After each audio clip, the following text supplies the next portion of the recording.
जो मुस्कुरा रहा है उसे दर्द ने पाला होगा, जो चल रहा है उसके पांव में छाला होगा।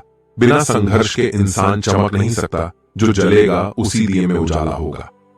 संघर्ष, क्यों बचे संघर्ष से? संघर्ष ही तो जीवन की आत्मा है।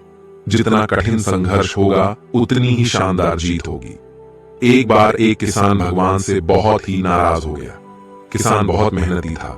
बहुत मेहनत से वह खेतों में अनाज उगाता, उसकी देखभाल करता, पर अक्सर उसकी फसल खराब हो जाती। कभी सूखा पड़ जाता, कभी बाढ़ आ जाती, कभी तेज धूप, कभी आंधी, कोई न कोई कारण बन ही जाता कि उसकी फसल खराब हो जाती। एक दिन वह किसान गुस्से में आसमान की ओर देखकर भगवान से कहा, हे ईश्वर, आपको लोग सर्वज्ञाता मानते हैं कि आप सब जानते हैं, कहते हैं कि आपके इच्छा के बिना एक भी पत्ता नहीं हिलता, पर मुझे तो लगता है कि आप छोटी सी छोटी बात भी नहीं जानते।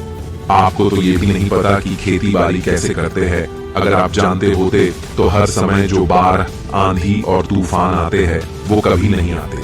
आप नहीं जानते कि कितना नुकसान उठाना पड़ता है हम किसानों को।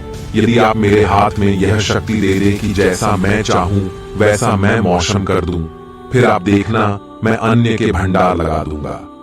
भगवान इस किसान के तीखे वाक्य सुनकर मुस्कुरा रहे थे और वह किसान के सामने प्रकट होकर बोले, मैं आज से तुझे यह शक्ति देता हूं कि तुम अपनी खेतों पर तुम्हारी जैसी इच्छा हो तुम वैसा मौसम कर दोगे।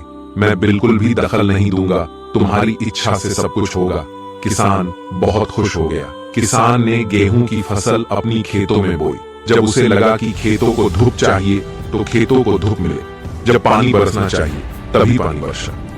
आंधी, तूफान, बाढ़ कुछ भी उसने अपने खेतों पर आने नहीं दिया। किसान के खेत में इस वर्ष ऐसी फसल हुई जैसी कभी नहीं हुई थी। हरी भरी लहलहाती फसल।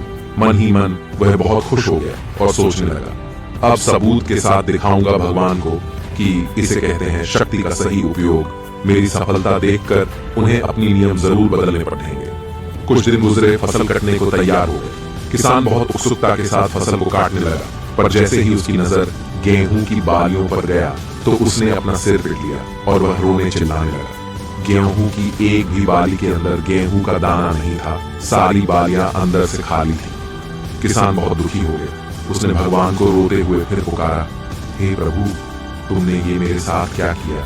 क्या तुमने मुझे कोई सजा दी? भगवान बोले, पुत्र, ये तो होना ही था। तुमने पौधों को संघर्ष करने का मौका ही कहां दिया। ना तो तुमने उन्हें आंधियों से जूझने दिया, ना तेज बारिश को सहने दिया और ना ही धूप में तपने दिया। एक भी चुनौती का सामना तुमने मुझे नहीं करने दिया, इसीलिए सारे पौधे अंदर से खोखले रह गए। जब आंधी, तूफान, तेज बारिश और धूप पड़ती है तभी ये पौधा अपने अस्तित्व को बचाने के लिए संघर्ष करते हैं और इसी संघर्ष से एक बल पैदा होता है जिसमें शक्ति होती है, ऊर्जा होती है। और यही ऊर्जा पूर्ति तेरे गेहूं के दानों की तरह जो नहीं फूटी, तूने उन्हें कठिन परिस्थितियों से गुजरने ही नहीं दिया जहां उनके अस्तित्व का जन्म होता। सारे बालियां इसीलिए खाली है, इसमें एक भी गेहूं का दाना इसलिए नहीं है क्योंकि तुमने अपने पौधों को संघर्ष कराया ही नहीं। याद रखिए, स्वर्ण में स्वर्णीय आभात तभी आती है जब वह आग में तपने, गलने और हथौड़े से पीटने जैसे संघर्षों से गुजरता है। कोयले का टुकड़ा हीरा तभी बनता है जब वह उच्च दाब और उच्च ताप की मुश्किल परिस्थितियों से गुजरता है। इसी तरह यदि हमारी जिंदगी में कोई संघर्ष ही ना हो, कोई चुनौती ही ना हो, तो हम भी गेहूं की बालियों की तरह खोखले रह जाएंगे। कोई अस्तित्व नहीं होगा हमारा। विपरीत परिस्थितियां, चुनौतियां, समस्याएं हमें और अधिक निखारती हैं। यदि जीवन में कठिन परिस्थितियां और चुनौतियां आए तो घबराना मत, बल्कि सामना करना, विश्वास करना कि आप और अधिक निखर जाओगे और अधिक मजबूत बन जाओगे। किसी ने कितना सही कहा है, जिंदगी जीना आसान नहीं होता, बिना संघर्ष कोई महान नहीं होता। जब तक ना पड़े हथौड़े की चोट तब तक पत्थर भी भगवान नहीं होता। आशा है आपको यह वीडियो पसंद आई होगी। ऐसे ही सांसारिक ज्ञान प्राप्त करने हेतु मेरे चैनल को सब्सक्राइब कीजिए, लाइक, कमेंट एंड शेयर जरूर करें। धन्यवाद। आपका दिन मंगलमय हो। राधे राधे।